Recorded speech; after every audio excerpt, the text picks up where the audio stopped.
আচ্ছা, আপনি যখন কাজ করতে গেছেন তখন কি দেখেছেন যে কেউ ইচ্ছা করে এসেছে সেখানে, মানে পেশাটা ইচ্ছাকৃতভাবে বেছে নিয়েছে? বলি। এই ক্ষেত্রে যেটা দেখা গেছে যেটা আ উম খুবই এটাও আবার বলি এটাও খুবই দুর্ভাগ্যজনক যে অনেকেই আ নিজে হয়তো ভাবছে যে আমি এই পেশাতে এলে আ ভালোভাবে থাকতে পারবো। এরকমভাবে। তো সেটা কম হলেও কিন্তু আছে।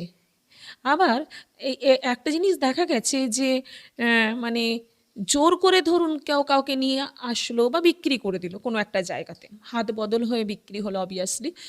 তো সেই জায়গায় বিক্রি হলো, পাচার হয়ে গেল। পাচারের পর ধরুন পুলিশের পক্ষ থেকে ফিরিয়ে আনা হচ্ছে। সেখানে দেখা গেল মানে সমাজ তাদেরকে গ্রহণ করতে চায় না। তার পরিবারকে যথেষ্ট পরিমাণে অপদস্থ হতে হয়। সেখানে তখন কি করে তারা? তখন বলে তারাই থানাতে এসে বলে যে আমাদেরকে যেখান থেকে এনেছেন ওখানেই আমাদেরকে ফিরিয়ে দিন। এটা খুব দুর্ভাগ্যজনক ব্যাপার এখনো পর্যন্ত।